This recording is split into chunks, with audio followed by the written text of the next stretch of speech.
है कि बिजनेस से भी बेहतर आरसीएम। मैं पिछले 2 साल से इस अभियान का हिस्सा हूं। क्यों मैंने 22 सालों तक नहीं किया, जानना चाहते हैं? और अब मैं क्यों कर रहा हूं, ये भी जानना चाहते हैं? तो देखिए, मैं पहले से कपड़े का व्यापारी हूं। भिलवाड़ा में कपड़े का फैक्ट्री है मेरा, और पूरे भारत में हर स्टेट में ऐसा कोई भारत का राज्य नहीं है जहां मेरा कपड़ा नहीं बिकता है। और विश्व के कुछ कंट्रीज में कपड़ा एक्सपोर्ट भी करता हूं। तो मैं क्या एसी कैबिन में बैठ के अच्छा खासा पैसा कमा रहा हूं। तो मुझे लगता था यार, ये फिर टाई पहन के और गांव-गांव जाकर के ये आरसीएम करने की क्या जरूरत है? पैसा ही तो कमाना है, तो वो तो मैं कमा रहा हूं।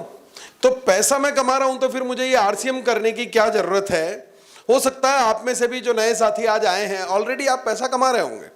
किसी का कोई कपड़े का दुकान होगा, किसी का किराने का व्यापार होगा, किसी के खेती बाड़ी से बहुत अच्छी इनकम आ रही होगी, कोई फाइनेंस के बिजनेस में होगा, कोई माइनिंग के बिजनेस में होगा, कोई पॉलिटिक्स में होगा, किधर भी होगा।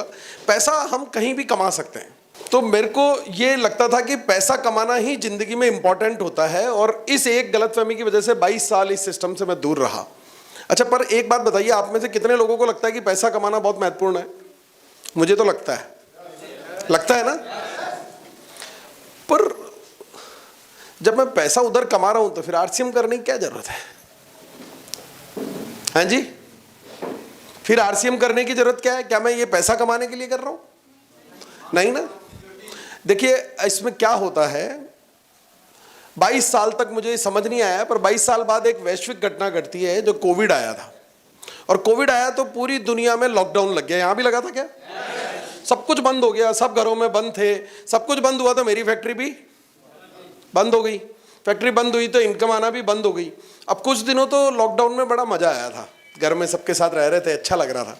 कुछ दिनों बाद चिंता शुरू हुई कि यार ये कब खुलेगा, और मेरी फैक्ट्री नहीं आ रही है तो इनकम भी नहीं आ रही है, तो कैसे इसको लाइफ को मेंटेन किया जाएगा। फिर टेंशन हुई कि मेरे साथ जो लोग काम कर रहे हैं, अगर मेरा बुरा हाल है तो उनका क्या हो रहा होगा। फिर लगता था कि यार दुनिया में और कई लोग हैं, दिहाड़ी मजदूर हैं, जो रोज कमाते हैं, रोज खाते हैं, उनका क्या हो रहा होगा। और ऐसे पूरी दुनिया का दायरा टेंशन में था कि यार कई लोग कहीं नौकरी करते हैं, कहीं कुछ और करते हैं, बैंक में जो लोग काम करते हैं, क्या हो रहा होगा। तो सोचते सोचते आरसीएम वालों की भी टेंशन हुई कि यार आरसीएम वालों का क्या हो रहा होगा। पर मैंने इनको चेक किया था, यार इनके तो मजे हो रहे थे, क्योंकि आरसीएम का कोरोना आ रहा है, पूरी दुनिया बंद है, पर इन लोगों के चेक आना बंद नहीं हुए। उल्टा कोरोना के दौरान इनको डबल फायदा हुआ, काम करना बंद, फील्ड में जाना बंद, और घर में बैठे मजे से पूरे परिवार के साथ मजे ले रहे हैं, सुबह शाम पकवान खा रहे हैं, और चेक पहले से ज्यादा आ रहे हैं। तो पहली बार जिंदगी में मुझे ये लगा कि यार ये इस सिस्टम में कुछ तो बहुत बड़ी पावर है, जिसको मैंने नहीं समझने की गलती अब तक की है।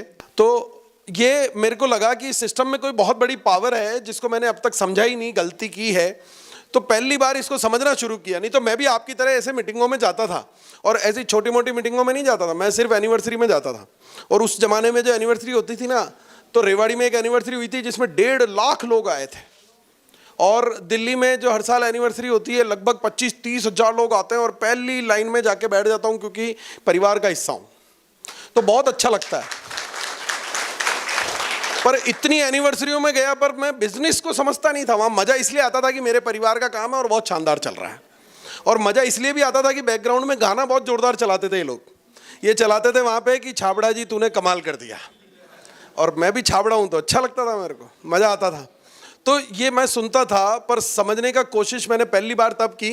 अच्छा, पहली बार में भी मैंने इसको शुरू तक करना शुरू नहीं किया। 3 साल लगा इसको समझने में कि ये मुझे करना चाहिए कि नहीं करना चाहिए, क्योंकि मैं पहले से कुछ अच्छा कर रहा हूं। जो व्यक्ति पहले से घोड़े की सवारी कर रहा होता है ना, उसकी इच्छा होती है कि अब मैं हाथी की सवारी करूं। वो कभी भी ये नहीं चाहेगा कि घोड़े से उतर के गधे पे बैठ जाऊं। तो मेरे सामने प्रश्न ये था कि यार मेरा करोड़ों का टर्नओवर है, इतनी इनकम मेरे को आती है, क्या इतना आरसीएम मुझे दे पाएगा क्या?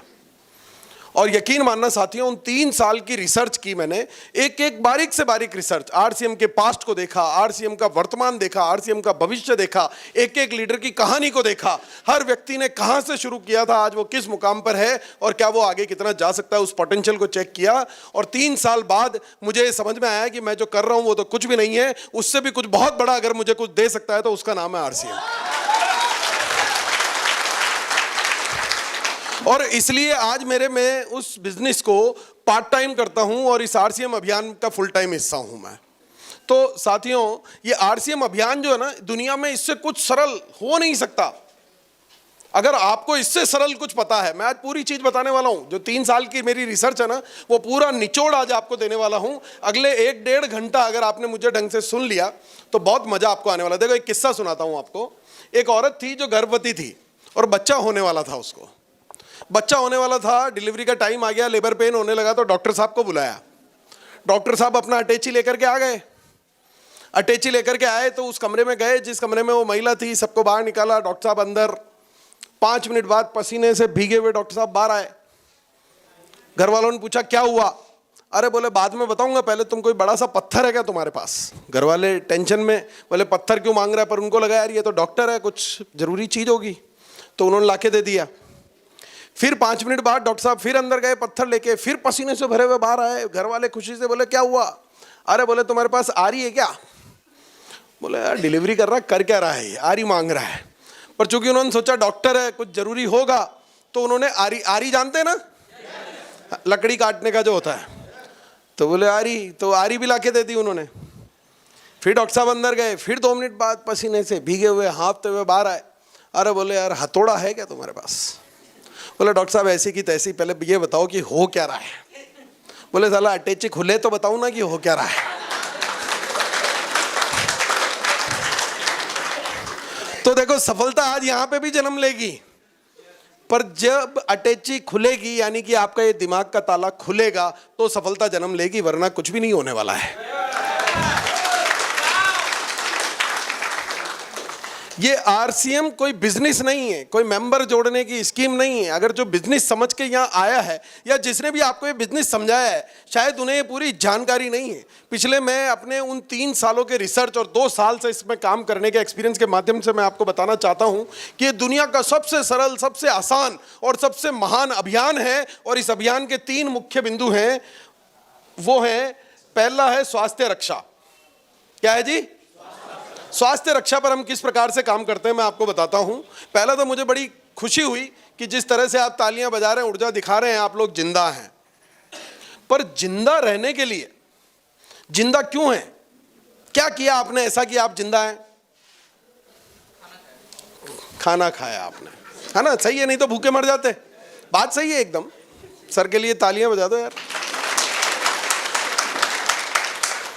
अच्छा, जिंदा हो, करते क्या हो आप लोग रोजाना? अपनी जिंदगी से चेक करो। आगे भी जिंदा रहना चाहते हो तो करना क्या पड़ेगा उसको भी चेक करो। क्या आप रोज नहाते हो? यानी कि आप नहाते भी हैं, फिर खाना भी खाते हैं, फिर कपड़े भी पहनते हैं। ये तो करना ही है ना। अगले 30-40 साल 50 साल और जिंदा रहेंगे तो ये तो करना ही पड़ेगा ना। या कोई व्यक्ति कहेगा मैं तो नहीं नहाऊंगा सर, आज से कपड़े पहनना छोड़ दूंगा सर, खाना खाना छोड़ दूंगा सर, हो सकता है क्या ऐसा? नहीं ना। तो आरसीएम में जितने उत्पाद हैं, जितने उत्पाद, आप अगर सवेरे उठ करके चाय पीते हैं तो आरसीएम में मौजूद है। आप अगर ब्रश करते हैं तो आरसीएम में मौजूद है। टूथपेस्ट आरसीएम में मौजूद है। नहा दो साबुन मौजूद है, शैम्पू मौजूद है, कंडीशनर मौजूद है। आप अगर भगवान को अगरबत्ती करते हैं, इबादत करते हैं, तो साला इसमें अगरबत्ती मौजूद है। उसके बाद अगर आप नाश्ता करते हैं तो प्रोटीन मौजूद है। आप खाना खाते हैं तो आटा दाल चावल मौजूद है। कपड़े पहनते हैं तो sari salwar suit pant shirt kurta pajama जूते चप्पल मोजे टाई बेल्ट मौजूद है, जो जिंदा रहने के लिए जरूरी है कि नहीं है? तो ये बताइए कि अगर आप केवल आरसीएम के प्रोडक्ट के साथ जिंदा रहते हैं, दुनिया में अब तक आपने 30 40 50 साल तक आप जिंदा थे, लाखों रुपए के सामान आए घर में, क्या 1 रुपया भी उसके बदौलत आया क्या? पर यहाँ काफी सारे लोग ऐसे बैठे हैं जिन्होंने कुछ सालों से सिर्फ आरसीएम का सामान लेना शुरू किया और साला बंगला बन गया, गाड़ी बन गई, लाखों आ गए, करोड़ों आ गए, फिर भी हमें समझ नहीं आ रहा कि हमें ये प्रोडक्ट यूज करने चाहिए कि नहीं करने चाहिए, है ना जी? तो ये प्रोडक्ट है, तो जीवन जीना कोई व्यापार है क्या? बस आरसीएम के प्रोडक्ट के साथ ही जीवन क्यों जिए? सवाल तो इतना सही है ना। जिंदा तो रहना है तो ये तो सामान यूज करने ही पड़ेंगे, नहाना पड़ेगा, खाना पड़ेगा, कपड़े पहनने पड़ेंगे। पर क्यों आरसीएम के ही पहने? सबसे जीवन में महत्वपूर्ण सवाल ये होता है। और आरसीएम के प्रोडक्ट बनाते वक्त कंपनी ध्यान रखती है कि वो प्रोडक्ट ऐसे हो जो डेली काम में आने वाले प्रोडक्ट हो। कोई प्रोडक्ट ऐसा नहीं है कि आप घर पे ले जाके सोचो कि साला यार इसको किसको ले जाके दूं, आप खाएंगे खत्म हो जाएगा। आप यूज में लेंगे खत्म हो जाएगा। आपकी रोजाना की जिंदगी में वो काम आता ही आता है। दूसरा, वो प्रोडक्ट आपको हेल्दी हो, किसी प्रकार की मिलावट नहीं हो, आपके स्वास्थ्य को कोई नुकसान नहीं पहुंचे, इस चीज का ख्याल रखा जाता है। क्वालिटी इतनी शानदार हो कि अमीर से अमीर व्यक्ति ये नहीं कह सकता कि यार आपका तो प्रोडक्ट घटिया है, मैं तो इससे महंगे और शानदार प्रोडक्ट लेकर के आता हूं और इतनी वाजिब कीमत पर उपलब्ध कराए जाते हैं कि सबसे निम्न आय वर्ग वाला व्यक्ति ये नहीं कह सकता कि यार इतना महंगा तो मैं अफोर्ड ही नहीं कर सकता। इन सारी चीजों का ध्यान रखा जाता है। मैं अब आप लोगों को ये बताता हूं कि आपने दुनिया में कई लोग ऐसे देखे होंगे, कई व्यक्ति, कई महिलाएं, कई पुरुष आपने ऐसे देखे होंगे जिन्होंने जिंदगी में पान नहीं खाया, गुटखा नहीं खाया, शराब नहीं पी, तंबाकू नहीं खाया, बीड़ी सिगरेट कुछ भी यूज नहीं किया, कोई नशा नहीं, कोई व्यसन नहीं, फिर भी उनकी मृत्यु हो जाती है कैंसर से, हार्ट अटैक आ जाता है, लीवर फेल हो जाता है। और ये लीवर फेल वाला जो है ना, एक शराबी मेरा दोस्त मैंने मिला, जो मैंने कहा शराब मत पिया कर लीवर फेल हो जाएगा। बोले लीवर तो उसका भी फेल हो गया जो शराब नहीं पीता, मेरे को तो पीने दे, कह रहा था, है ना। पर लीवर फेल क्यों हो जाता है? जब हमने कोई नशा ही नहीं किया, कोई व्यसन नहीं किया, कोई चीज़ हमने की नहीं, तो ऐसा क्यों हो जाता है? क्योंकि बाजार में जो सामान मिलते हैं, इस हॉल में कोई ऐसा व्यक्ति है जिसने पार्ले जी का बिस्कुट नहीं खाया हो? सबने खाया है। अच्छा, एक पार्ले जी के बारे में एक बात आपको बताना चाहता हूं, उदाहरण के तौर पर मैं आपको बता रहा हूं। एक महीने में पार्ले जी कंपनी 1 लाख बिस्कुट के पैकेट बनाती है और बाजार में पार्ले जी के 10 लाख पैकेट बिकते हैं। तो ये 9 लाख कहां से आ रहे हैं जी? नकली। कहां से आ रहे हैं? अधिक मुनाफा कमाने के लिए कुछ लोग उसको नकली बनाते हैं, जो आपको दिखेगा पैकिंग बिल्कुल पार्ले जी असली जैसा। मैं दावे के साथ कह सकता हूं, मेरे सहित एक भी व्यक्ति इस हॉल में ऐसा नहीं है जिसने अपनी जिंदगी में वो नकली पार्ले जी नहीं खाया हो। सबके पेट में गया है।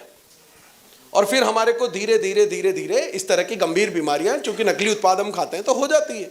बाजार में और कई सारी चीजें। ये एक मसाले का वीडियो है, मैं आपको दिखाने की बजाय मैं आपको बता देता हूं कि मसाला बनाने में क्या होता है। धनिया पाउडर जो होता है ना, धनिया पाउडर में घोड़े और गधे की लीद मिलाई जाती है। ईंट जो है ना, ईंट का बुरादा मिलाया जाता है मिर्च के पाउडर में, और साइट्रिक एसिड और लेड मिलाया जाता है हल्दी के अंदर, जिनसे गंभीर बीमारियां होती है। और हम लोग मजे से चटकारे ले लेकर उन मसालों को खाते हैं। आप किसी कंपनी का ब्रांड का लेकर के आ रहे हैं, पैकिंग वही है, ब्रांड वही लिखा हुआ है, पर अंदर मिलावट है।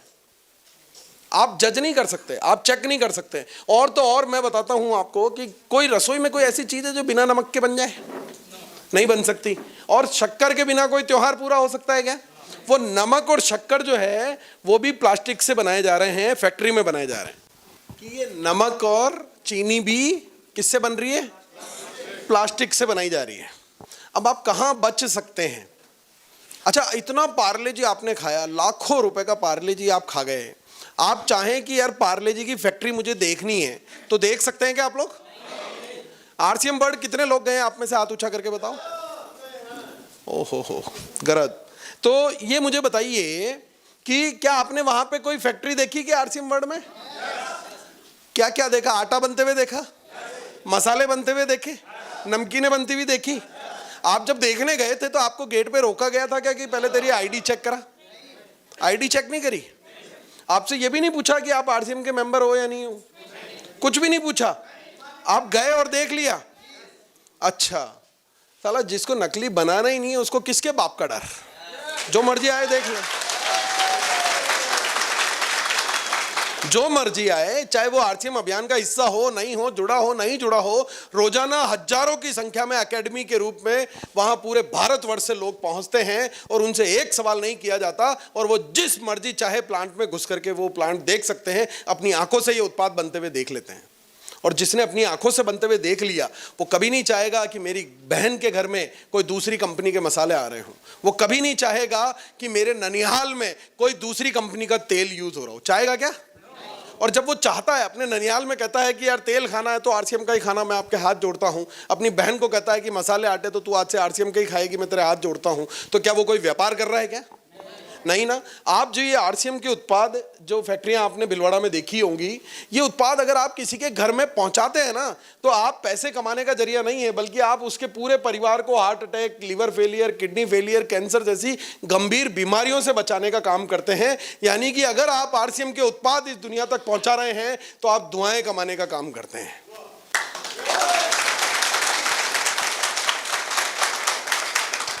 पैसा दुनिया में हजारों जगह कमाया जा सकता है, दुआएं कमाने के लिए सिर्फ आरसीएम को ही उपयोग में लेना पड़ेगा।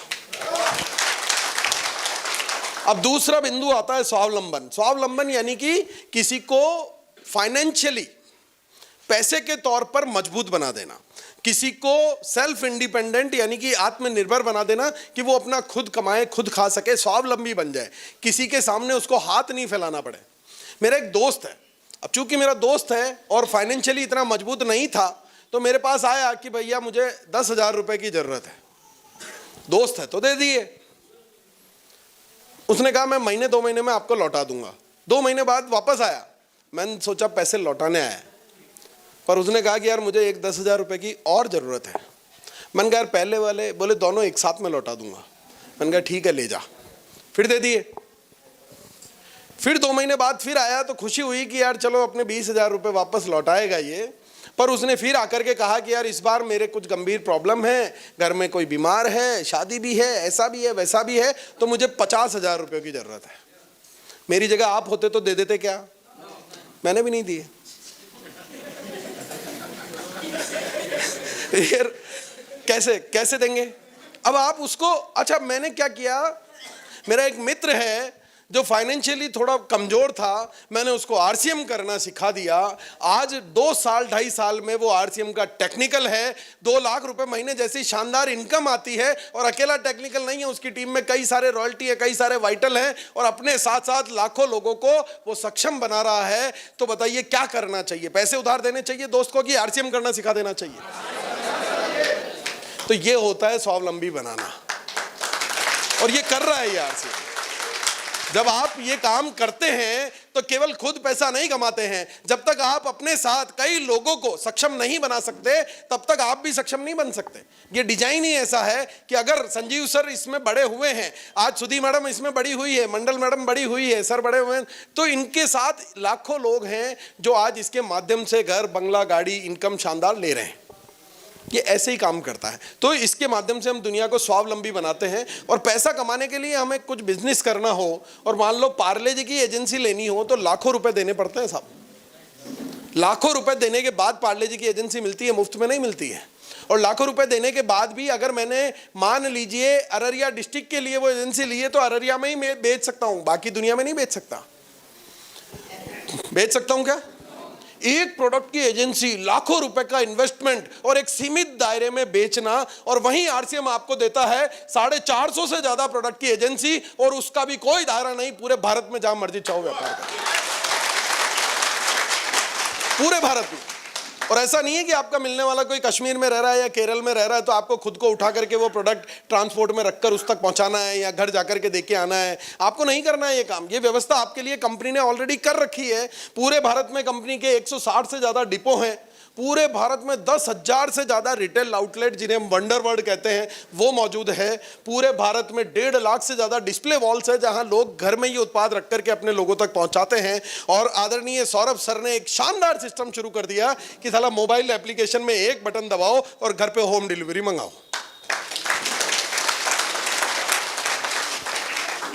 बटन दबाओ, किसी के भी घर पे भिजवाओ, किसी भी शहर में वो रहता हो उस शहर का आप सेंटर चूज कीजिए, मोबाइल एप्लीकेशन में अपने दोस्त का एड्रेस डालिए, उसके घर पे वो प्रोडक्ट पहुंच जाएगा। और ऐसा मैं कर रहा हूं, अपने कई दोस्तों के घरों पर ये प्रोडक्ट हर महीने मैं इस मोबाइल एप्लीकेशन के माध्यम से पहुंचा देता हूं। आप इस पावर को काम में लीजिए यार। और ये जो डिस्प्ले वॉल है इसके माध्यम से मैं चांद पे कोई आदमी रहता हो तो वहां बिजनेस कर सकता हूं यार। एक डिस्प्ले वॉल खुलानी है, प्रोडक्ट पहुंचाना है। आप दुनिया में कहीं भी इसकी ताकत को पहचानो कि कंपनी ने आपके लिए कितना बड़ा सेटअप तैयार कर रखा है कि कोई बहाना आपके पास बचता ही नहीं है, आप सब कुछ कर सकते हैं। और ये सारा सिस्टम मैं कहता हूं ये इतना सरल है, मैंने जैसा पहले भी कहा, इससे सरल आप कुछ जानते हो तो मुझे भी बता देना, मैं वो भी करने को तैयार हूं। इतना सरल है कि एक व्यक्ति जो आरसीएम अभियान में जुड़ने से पहले दूध बेचने का काम किया करता था, अपनी साइकिल के पीछे स्टैंड पर दोनों साइड दूध की टंकी लगा करके घर घर जाकर के दूध देने का काम किया करता था। जिंदा इसको भी रहना था, और जिंदा रहना था तो सिर्फ एक निर्णय लिया, जिंदा इसको भी रहना था। इस दूध वाले ने एक निर्णय लिया कि आज से आरसीएम के ही प्रोडक्ट यूज करूंगा, और अगर अच्छा लगा तो दुनिया को भी बताऊंगा। और केवल मात्र इतना सा करने से आज ये इस सिस्टम के रूबी हैं। 5 लाख रुपए जैसी शानदार इनकम आत्माराम कसवा सर को आती है। यार दूध बेचने वाला यार, अगर वो इस सिस्टम का रूबी बन सकता है तो ये अभिषेक छाबड़ा तो डायमंड बनेगा ना यार। बनेगा कि नहीं बनेगा? क्या मैं इससे भी कमजोर हूं? क्या आप अपने आप को इससे कमजोर समझते हैं? इतना आसान कि अगर ये कर सकता है, आपको क्या लगता है कि इस तस्वीर को, केवल इस तस्वीर को देखें, क्या इंग्लिश बोलना आता था, किताबें पढ़ना आता था, कंप्यूटर चलाना आता था, भाषण देना आता था? आरसीएम में आ जाओ, आप सब कुछ सीख जाओगे, कोई दिमाग का बैरियर नहीं है। आप में से तैरना किसको आता है जी? आता है, बहुतों को आता है भैया। आप मुझे यहां कमरे में तैरना सिखा सकते हो क्या? उसके लिए क्या करना पड़ेगा? तो साला आरसीएम कैसे सीख जाओगे? आरसीएम में आओगे और सीख जाओगे, बाहर रह के नहीं सीखा जा सकता। अच्छा बताइए, नौकरी अच्छी होती है कि बिजनेस? बिजनेस अच्छा होता है। मैं 2 कंपनियों में डायरेक्टर, 3 कंपनियों का प्रोपराइटर, 3 माइंस का ओनर और करोड़ों का प्रॉपर्टी बिजनेस वाला बिजनेसमैन आपको ये गारंटी देकर के जा रहा है कि बिजनेस से भी बेहतर आरसीएम है। जानना चाहते हैं कैसे? जानना चाहते हैं? तो मैं देखो, बिजनेस से भी बेहतर आरसीएम ऐसा है कि मैंने आज के 20 साल पहले कपड़े का व्यापार शुरू करने के लिए 4 करोड़ रुपए लगा करके एक फैक्ट्री, 20 साल पहले 4 करोड़ लगा करके मैंने ये फैक्ट्री की शुरुआत की। अब फैक्ट्री ऐसे ही नहीं लग गई कि 4 करोड़ रुपए दिए इधर फैक्ट्री चालू, नहीं नहीं, ये कोई साबुन नहीं है कि पैसे दिए साबुनात में। मैंने सबसे पहले एक जमीन खरीदी। जब जमीन खरीदी तो वो जमीन खेती हरी जमीन थी, तो उसको इंडस्ट्रियल कन्वर्ट कराना पड़ा, ऑफिसों के चक्कर काटने पड़े। फिर जब इंडस्ट्रियल की परमिशन उस पर मिली तो एक बिल्डिंग बनाई गई। बिल्डिंग बनाने के बाद उसमें मशीनें विदेश से इंपोर्ट की गई, विदेश से लोग आए, उन्होंने मशीन को इंस्टॉल किया, भारत के लोगों को उस मशीन को चलाते कैसे हैं ये सिखाया, और जब सीखे तो रॉ मटेरियल मंगाया गया और कपड़ा बनाया गया। अब यहीं पे बात खत्म नहीं होती है। जैसे ही कपड़ा बनने लगा तो सरकार ने कहा यार फैक्ट्री चलाओगे तो पॉल्यूशन भी होगा, प्रदूषण तो करोगे तुम, तो तुम्हें पॉल्यूशन डिपार्टमेंट की परमिशन लेके आनी पड़ेगी। उसके बाद तुम्हारे को लेबर रखोगे तो लेबर डिपार्टमेंट से परमिशन लेकर के आनी पड़ेगी। बिजली का कनेक्शन लोगे तो इलेक्ट्रिसिटी डिपार्टमेंट से तुम्हें परमिशन लेके आनी पड़ेगी। मीटर लगाना पड़ेगा, डीपी लगानी पड़ेगी, ट्रांसफार्मर लगाने पड़ेंगे, और ऐसा कई सारे डिपार्टमेंट, रिक्को डिपार्टमेंट और कई सारे डिपार्टमेंट की परमिशन लेनी पड़ी। तब जाकर के कपड़ा बनना शुरू हुआ। और कपड़ा बनना शुरू हुआ तो सरकार ने कहा अच्छा बेचोगे? मैंने कहा हाँ। बेचोगे तो मुनाफा भी होगा? मैंने कहा हाँ। तो बोले फिर हर महीने तुम्हारे को जीएसटी भी जमा कराना पड़ेगा। जीएसटी का रिटर्न भर करके जमा कराना पड़ेगा, फिर हर महीने टीडीएस का रिटर्न भर करके जमा कराना पड़ेगा, फिर साल के अंत में इनकम टैक्स का रिटर्न भर के इनकम टैक्स जमा कराना पड़ेगा। इनकम टैक्स साल के अंत में भरोगे, पहले एडवांस टैक्स तुम्हें हर 3 महीने में जमा कराना पड़ेगा। और इतना सारा करने के बाद भी काम खत्म नहीं होता। स्टाफ रखना पड़ता है, तनख्वाह बांटनी पड़ती है, बिजली के बिल भरने पड़ते हैं, और फिर रंगदारी वाले आ जाते हैं, बोले हम कहाँ जाएंगे, हमारा भी तो है भैया। लेबर कहती है हमारी भी एक यूनियन है भैया। अड़ोस पड़ोस में कोई जगराता, कोई माता जी नवरात्रा, दुर्गा पूजा, गणेश पूजा, बोले चंदा चाहिए, वो भी आ जाते हैं। फिर पड़ोस वाला थाना भी आ जाता है, बोले भैया चाय पानी तो हम भी पीते हैं। साला इतना ताम झाम झमेला करने के बाद कपड़ा बनता है, फिर उसको उधार बेचते हैं, फिर उधार को मांगने के लिए जब वापस जाते हैं तो कई तरह के ताने सुनते हैं, ट्रांसपोर्टेशन होता है, सब कुछ होता है। इतना झमेला करने के बाद जितनी इनकम मैं कमाता हूं ना, कोई ऑफिस खोल रखा है आपने? सर कोई ऑफिस खोल रखा है, कोई स्टाफ रख रखा है, कोई डिपार्टमेंट की परमिशन लेनी पड़ती है, कोई एनओसी लेनी पड़ती है, आपको कोई लेबर रखनी पड़ती है, अकाउंट्स मेंटेन करने पड़ते हैं, हिसाब किताब रखना पड़ता है। कुछ नहीं करना पड़ता, बिना किसी तामझाम झमेले के मुझसे ज्यादा पैसा आरसीएम के टॉप सीनियर लीडर्स कमा रहे हैं यार।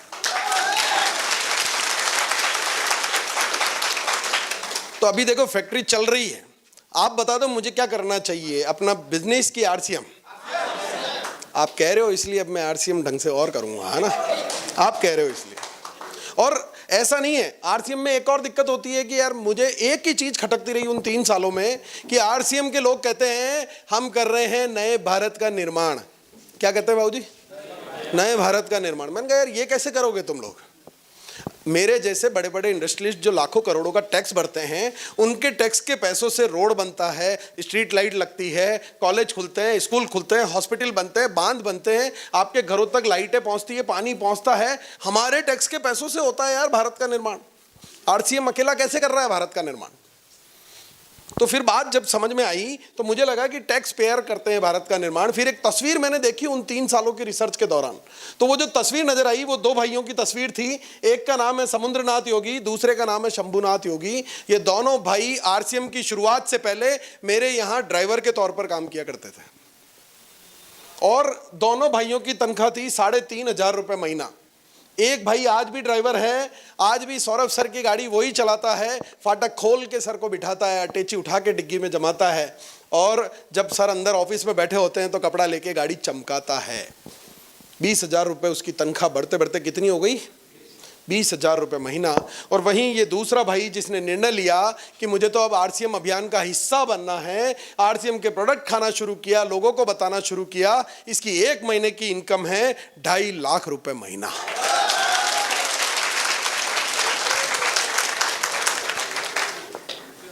कितनी है जी?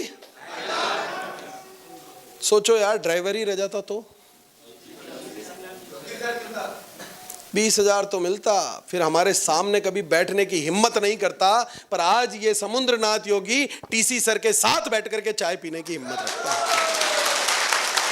पैसे के साथ साथ ये सम्मान आरसीएम आपको दिलाता है। और केवल इतना ही नहीं, अब बताओ मुझे कि कौन करता है नए भारत का निर्माण? आरसीएम की मेरे जैसे टैक्स पेयर कैसे करता है आरसीएम? मैं आपको बताता हूं कि कुछ टैक्स पेयर्स के टैक्स चुकाने से भारत का निर्माण नहीं होगा, बल्कि आरसीएम जैसी शक्ति के साथ मिलकर के भारत के प्रत्येक नागरिक को इनकम टैक्स चुकाने वाला जब हम बना देंगे तो इस नए भारत का निर्माण होगा।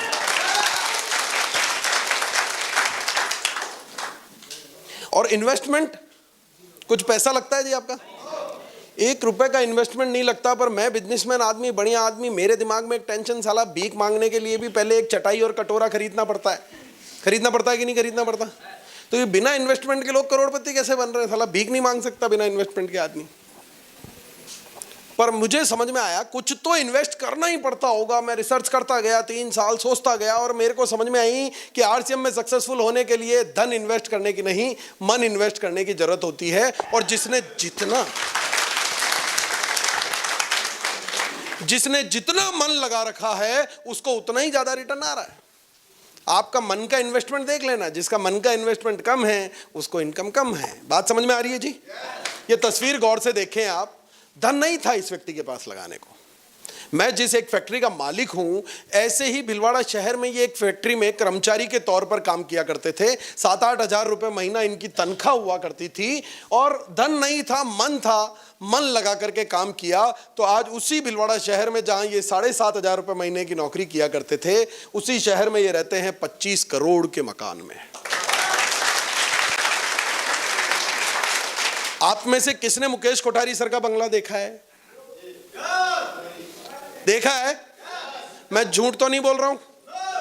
और जितने लोग भीलवाड़ा जाएं, इस बार मुकेश कोठारी जी का बंगला जरूर देख करके आएं। और जब इस बंगले के सामने खड़े हों तो अपने दिमाग में तस्वीर ये वाली याद रखना कि साला 7,000 रुपए महीने कमाने वाला व्यक्ति अगर ऐसा कर सकता है तो मैं भी। आज वाले मुकेश कोठारी सर को देखेंगे ना, डर लगेगा कि ये नहीं हो सकता। पर इस तस्वीर को देखेंगे ना तो लगेगा साला इसने कर लिया, मैं भी कर लूंगा। है ना? बात समझ में आ रही है जी? ये एक और चीज बताता हूं, आरसीएम में क्या होता है, शुरू में एक बहुत बड़ी टेंशन ये होती है कि यार ये टाई पहननी पड़ती है, ये कोट पहनना पड़ता है ना? शर्म आती है ना? मेरे को भी 22 साल तक लगता था कि यार ये टाई हटा दो ना यार। क्या लगता था? हाँ, एक कारण ये भी था नहीं करने का कि ये टाई क्यों पहननी पड़ती है। पर फिर मुझे टाई कैसे पहनते हैं हम, यहाँ गले में गांठ लगाते हैं और टाई ऐसे नीचे झूल रही है, ऐसे ही पहनते हैं, सभी ऐसे ही पहनते हैं टाई। अब ये क्या हुआ, मैंने कहा यार 23 साल में अगर ये आदमी 25 करोड़ के मकान में आ गया तो इसका मतलब आरसीएम से अगले 10-15 साल में इसके घर के बाहर एक हवाई जहाज भी आ जाएगा। तो अभी तो टाई की गांठ गले में है और टाई नीचे झूल रही है। अगर शर्म करता रह गया तो टाई की गांठ तो गले में ही रहेगी, पर टाई को ऊपर पंखे से लटकाना पड़ेगा। उस दिन मुझे समझ में आ गया कि पुराने व्यक्ति जो कहावतें बना के गए हैं वो कहावतें यूं ही फिजूल नहीं हैं। और मैंने उस दिन समझ लिया, वो कहावत है कि जिसने की शर्म उसके फूटे। तो मैंने उसी दिन शर्म को छोड़ करके टाई पहन करके आ गया। ये टाई पहनना बहुत जरूरी है। कईयों को लगता होगा यार ये क्यों जरूरी है, अभी भी वो मेरे को चैलेंज कर रहे होंगे मन ही मन में कि क्यों जरूरी है। अरे एक बात बताइए कि हॉस्पिटल में डॉक्टर एक कोट पहनता है, क्यों? चड्डी बनियान में भी तो कर सकता है आपका ऑपरेशन, हो कर सकता है कि नहीं कर सकता है, फिर क्यों कोट पहनता है? एक पुलिस वाला क्या अपना कानून बिना वर्दी के नहीं चला सकता?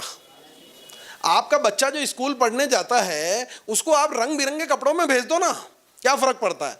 फर्क कुछ नहीं पड़ता। बात वो की वही है, पढ़ाई तो वो की वही मिलेगी, पर जब हम इस वर्दी में होते हैं तो हमें एहसास होता है कि इस वक्त ये काम मेरी जिम्मेदारी है।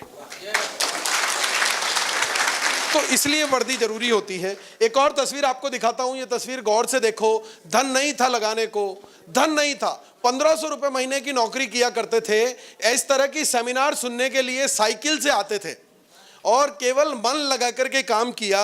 तो आज जहां भी सेमिनार देने जाते हैं खुद की मर्सिडीज कार से जाते हैं। तो सक्सेसफुल होने के लिए धन लगाने की आवश्यकता नहीं है, मन लगाने की आवश्यकता है। बात समझ में आ रही है जी?